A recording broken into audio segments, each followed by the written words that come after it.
Corona के कहर के बीच ऐसी तस्वीरें भी आ रही हैं जो जिसको कहा जाए कि हिला देने वाली हैं। ऐसी ही तस्वीर भोपाल से आई है, जहां एक साथ कई चिताएं जलती हुई दिखाई दे रही हैं।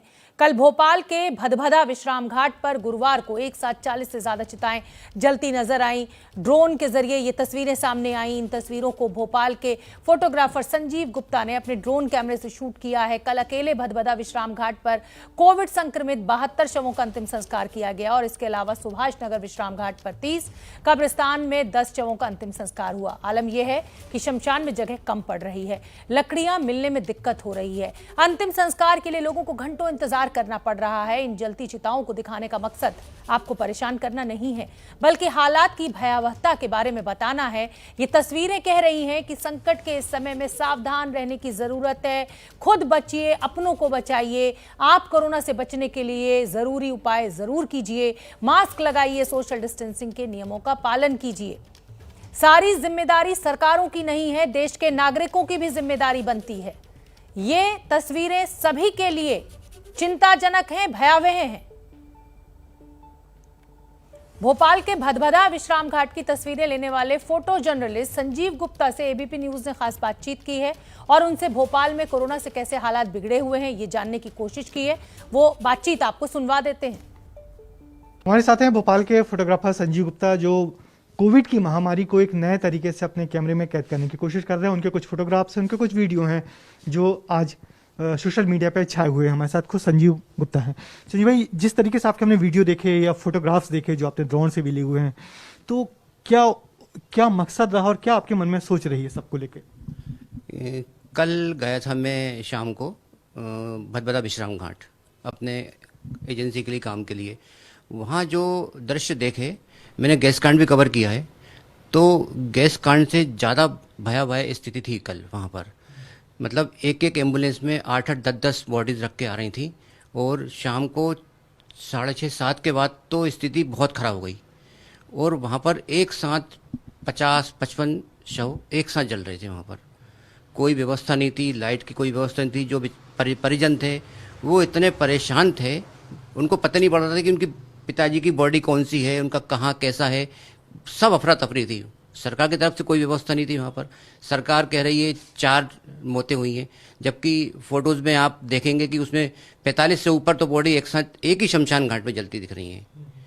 मगर ये जो ऊपर से देखने पे जो सारी चिताएं दिख रही हुई जलती हुई, तो ये जो विभीषिका देखी तो आपको मन में क्या विचार आया?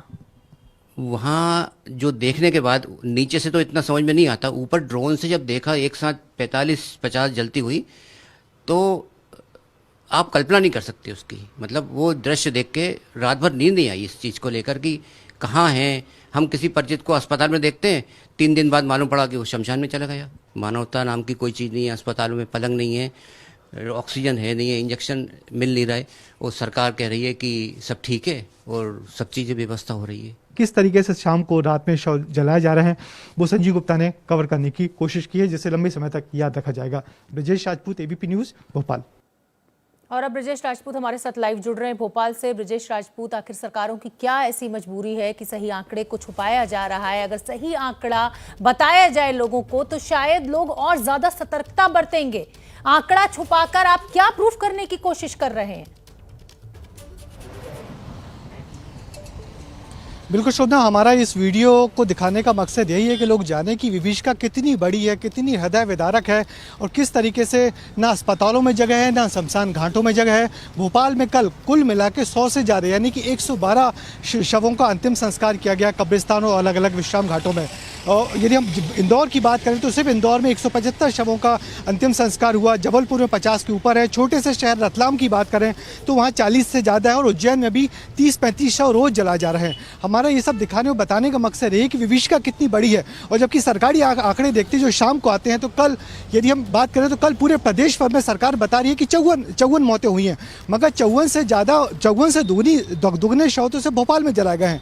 कहने का मतलब है कि सरकार आंकड़े छुपा रही है, सरकार हाथ खड़े कर देती है कि उसके पास जब अस्पताल से आंकड़े आएंगे तब उसको बताया जाएगा। मगर ये यदि सच्ची आंकड़े सामने लाई जाए और ये सारे दृश्य दिखाई जाए तब जनता समझेगी कि विभीषिका कितनी बड़ी है और कैसे उसके बच के रहना चाहिए। आप कल्पना करिए शोभना कि यदि हमारा कोई परिचित, हमारा कोई रिश्तेदार जिसको हम अस्पताल में भर्ती करते हैं, 5 दिन बाद सीधे हमको शमशान घाट में मिलता है तो हमारे दिल पे क्या गुजर रही होगी। ऐसे ढेर सारे लोग हैं जो इस बुरी घड़ी से रोज 2-4 हो रहे हैं। तो हमारी इस कहानी को, इस वीडियो को दिखाने का यही मकसद है कि लोग जाने कि कितनी बड़ी विभीषिका है और कैसे बुरे दिन हम सब लोग झेल रहे हैं। बिल्कुल, बहुत बहुत धन्यवाद ब्रजेश राजपूत। बहुत ही हृदय विदारक ये तस्वीरें हैं और हम बता दें एबीपी न्यूज़ बहुत जिम्मेदार चैनल है। हमारा मकसद बिल्कुल आपको परेशान करना नहीं है। ये तस्वीरें हम आपको इसलिए दिखा रहे हैं कि स्थिति भयावह है, आपको खुद बचाव करना है, आपको खुद मास्क लगाना है, N95 मास्क लगाना है, सोशल डिस्टेंसिंग का पालन करना है। न पाबंदी हो न कोई हद हो तो बस खुद बनाई सरहद हो।